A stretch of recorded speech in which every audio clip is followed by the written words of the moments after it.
And now, a tale well calculated to keep you in suspense.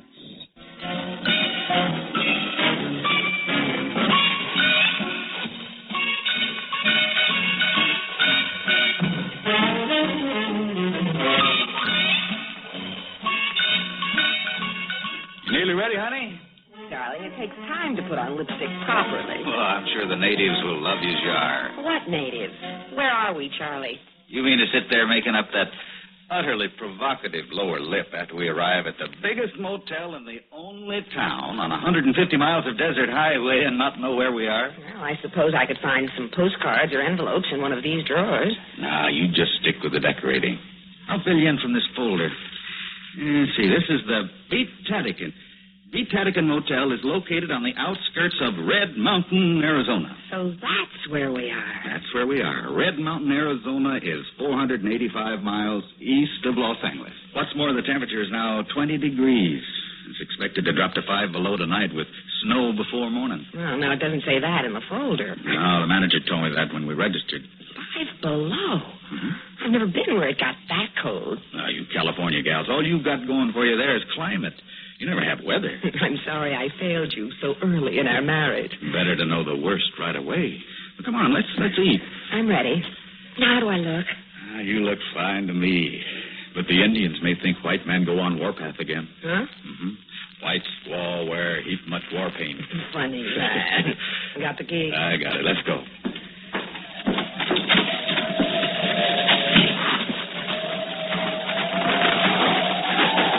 Ooh, it's cold. 20 degrees and dropping. Hey, be careful. There's ice there. Oh. Here, hang on to me. What's that? It's a train. That's what it is.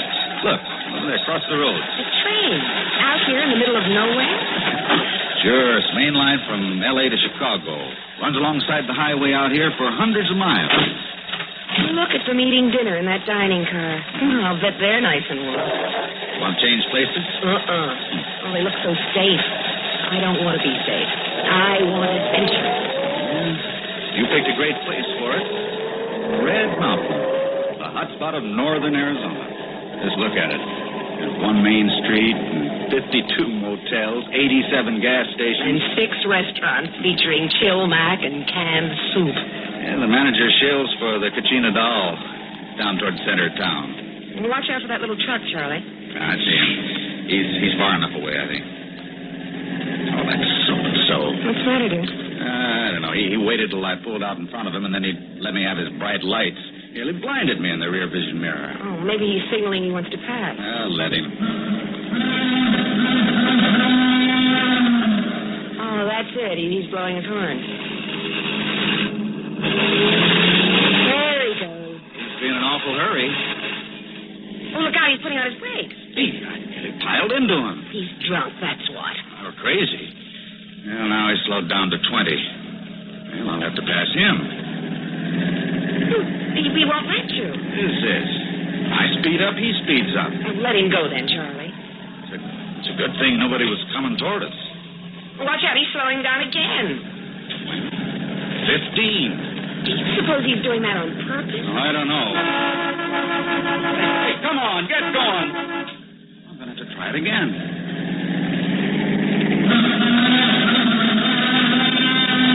He won't let me by. He is doing it on purpose. Well, there's the restaurant, the Kachina doll. Where? Over there on the left. Well, there's one way of losing our comedian. I'll just peel off to the left and let him have the highway to himself.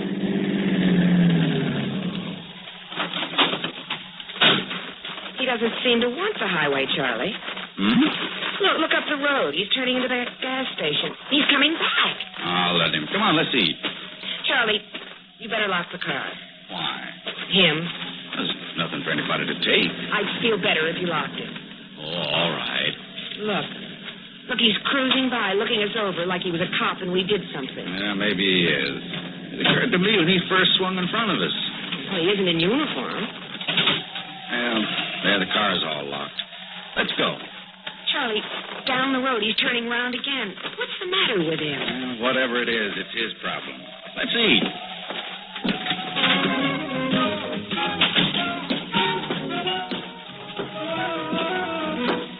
Where you want to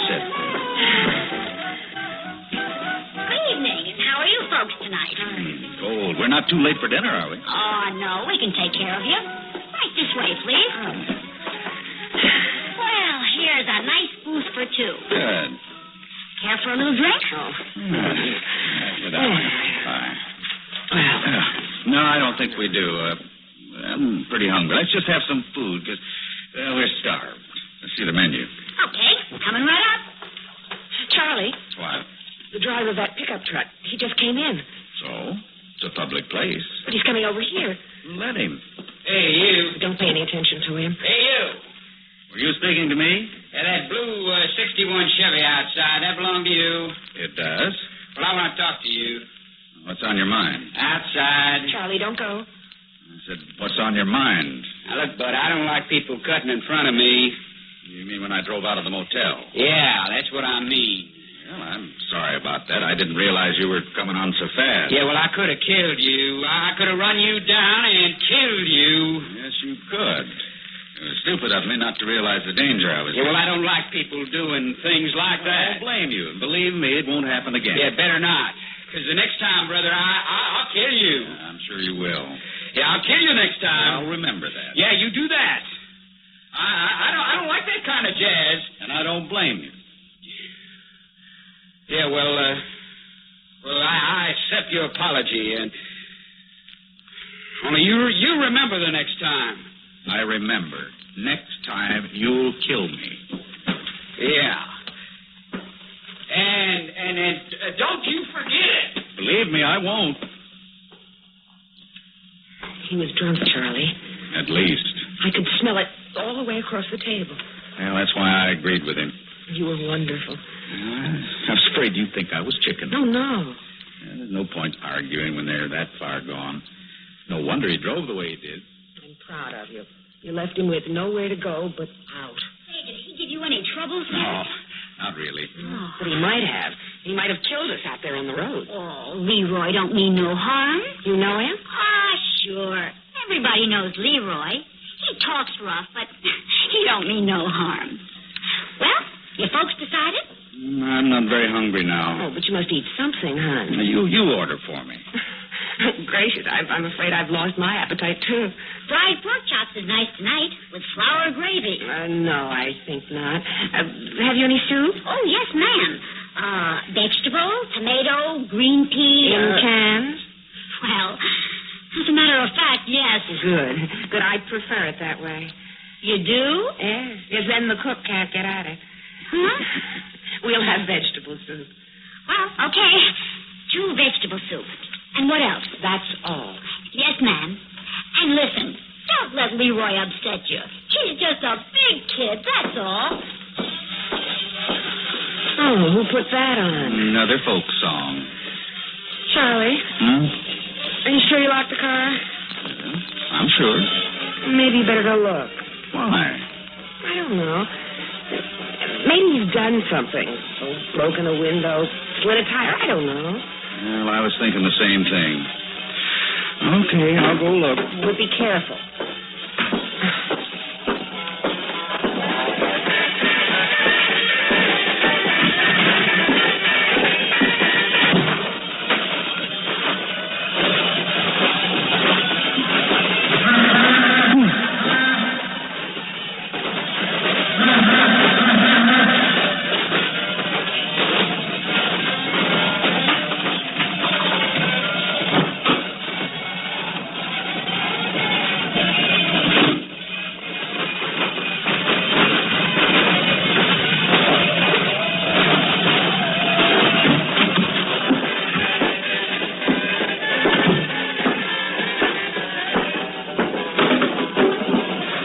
Everything okay? Yeah, everything's okay. I've been thinking, hon.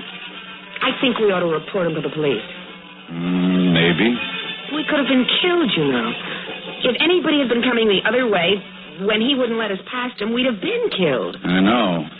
If he tried the same thing on somebody else and they were hurt, or worse, I'd never forgive myself. Well, here we are, folks. 2 vegetable soup? There. Say, are you sure you don't want to try the fried pork chops? Quite sure, thank you. Yes. Can you call the police for me? The police? What for? I ask you now, can you call them for me? Now, look, if it's on account of Leroy, well, I wouldn't do that if I was you. Well, you're not me, are you? No. Well, I'll call him if you say so, but, I'm kind of glad I'm not you. What kind of a crack is that? Leroy. You don't bother me.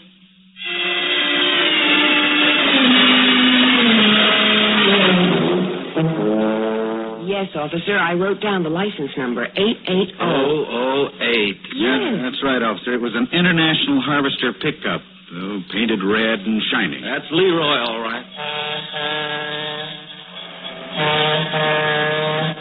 That's his horn. No, lady, that ain't Leroy. That's the Orange Empire Express. Goes through here every night at 9:42. Oh. Well, anyway, this Leroy was drunk. More than likely. He's driving in a fog. And you want me to arrest him? Don't you think you should before he causes an accident or hurts or kills somebody? Oh, that ain't likely. Well, how do you know? I know Leroy. Well, look, I know my rights. I hope you know your duty. I want you to swear out a warrant for the arrest of this Leroy. I want you to go out and pick him up and put him in jail till he sobers up. Oh, Leroy's the same, drunk or sober. Makes no difference. Then maybe he should go to another kind of institution. You sure you want to make a formal complaint? What's going on here? Is this Leroy the son of the mayor or the nephew of the governor or something? What kind of a conspiracy is this? Your boy Leroy could have killed me and my wife, and yes, I do want to make a formal complaint. That's what I thought I was doing. Look at it this way. You're just passing through town. Chances are you won't be back this way for months, years, maybe never. But me, I got to live here with Leroy and all the other Leroys in town. We get quite a few of them. They're just big kids. They don't really mean no harm, but they get restless. There ain't enough to do in this burg, only one movie show. The TV don't come through good. That leaves the bars. So they get their kicks on 66, scaring the pants off of tourists as they pass through. Sounds kind of silly when you put it that way, but that's about the size of it. Tell you what I'll do. I'll have a talk with Leroy next time I see him. Mm-hmm. Well, I want you to put him behind bars now. Tonight, before he kills someone. Gee, mister, I sure would like to oblige you, but I wouldn't know where to begin looking for him at this hour of night. With the weather kicking up a blizzard, why, I just wouldn't know where to begin. That's a fact.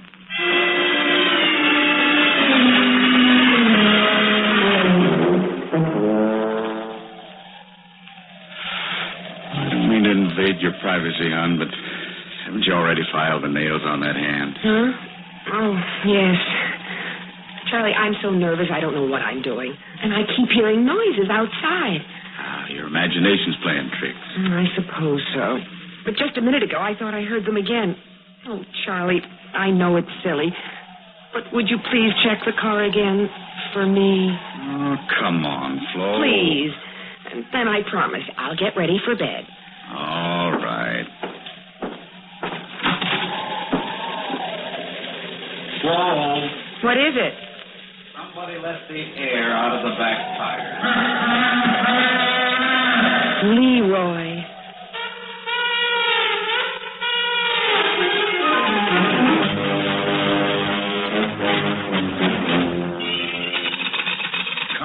Come on, answer the phone. Hurry, Charlie, hurry. Well, they don't answer. No wonder. What? That's this card here. It says, the motel switchboard is closed after 10 p.m. Oh, but we've got to get air in those tires. Well, couldn't it wait till morning? No, Charlie. I will not stay in this place a minute longer with that crazy man out there beeping his horn at us and I don't know what all. Next thing, he'll murder us in our beds. Well, I can't get anybody to answer the phone. So we'll just have to wake up the manager. I'm going to like it. I couldn't care less.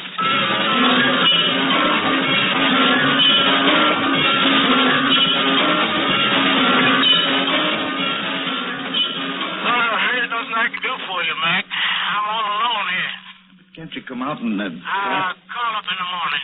Somebody will take care of you then. Same thing? Same thing. I could have told you. Nobody's coming out in this weather to fix a tire. How do you get the police? Well, they ain't coming out either. Number, please. Operator, will you give me the police? Look, you folks are keeping me up. I'm sorry. This'll only take a minute.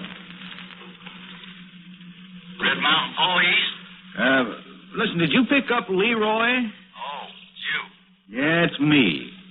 You got Leroy in jail? No, I ain't run into him. I didn't think so. Well, he's just let the air out of my tires. Sure it was him. See him do it? Of course I didn't see him do it. But my rear tires are flat, and what's more, I can't get anybody to come out here and pump them up for me. Sorry, that ain't a police matter. But you can get somebody in the morning, no doubt. Well, I don't want to wait till morning. I don't want to spend another minute in your crummy town. I want to get out of here right now. Then you're going to have to pump up your tires your own self. It's a good idea. I just might do that. That's about all I could suggest. And don't you fret. I'll speak to Leroy as soon as I see him. Thanks. Thanks a lot. Come on, Flo. Let's get out of here. Just a minute. You owe me for those phone calls. Yeah, here.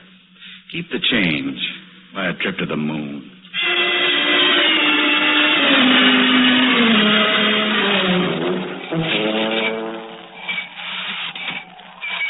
How's it going, honey? The last one's nearly up. Is the car packed? Oh, everything's ready to go. Oh, listen. That's him. That's his horn. Hurry, Charlie. No. Don't let's panic, Flo. What can he do? No, I don't know. I don't know. Oh, what's he done, really? Charlie, just don't try to reason with me. Get that tire pumped up and take me away from here. Oh, please. Please, Charlie, please. Please.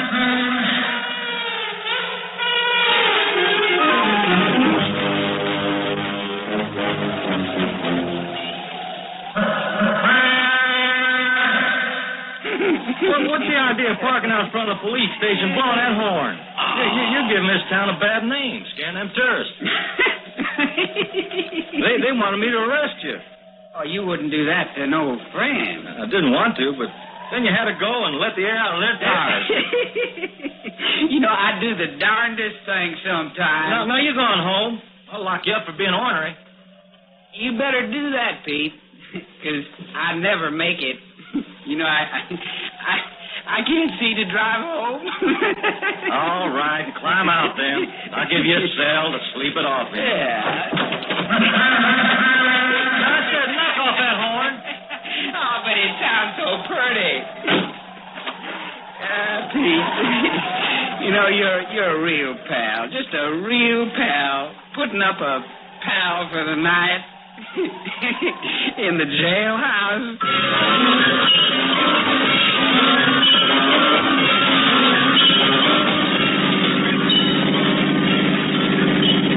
See that sign, hon?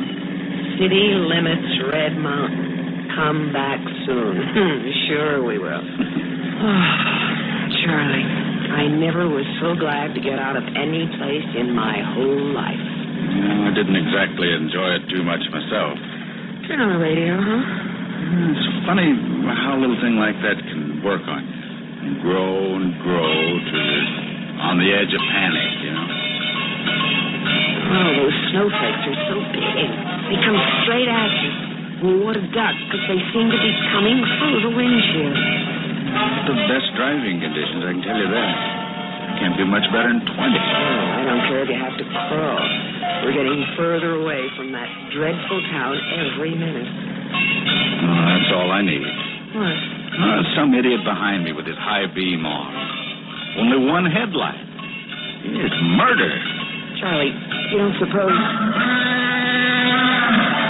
Charlie, it's Leroy. He's overtaken us fast.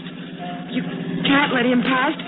You can't let him box us out here in this blizzard. I can't drive much faster. You've got to, Charlie. Charlie, you've got to. But I can't see. The snow is just a white wall. Faster, Charlie. Charlie, he's gaining on us. Yeah, but that one headlight's in the mirror. It's blinding me, Flo. He's gaining on us, Charlie. Faster. Faster. Flo, I can't see. I can't see a thing.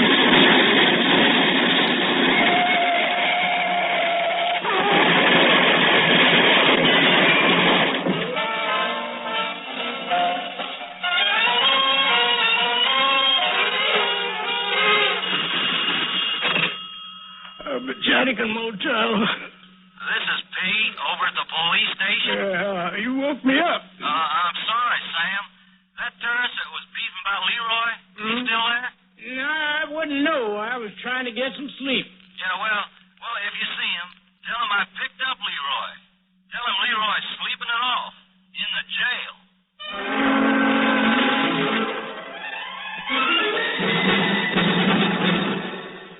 Suspense. You've been listening to Snow on 66, written especially for Suspense by William N. Robeson, and starring Grayson Hall and Jimmy Blaine. Have a nice trip. Don't forget your phone. Planning your vacation or a weekend trip? Well, long distance can be a big help. You decide where you want to go, then just pick up your phone and call ahead for reservations. Make sure of a good place to stay. And while you're away, it's so easy to keep in touch with home by telephone.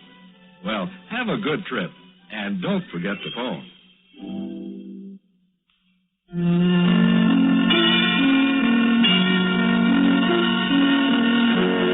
Suspense is produced and directed by Fred Hendrickson. Music supervision by Ethel Huber.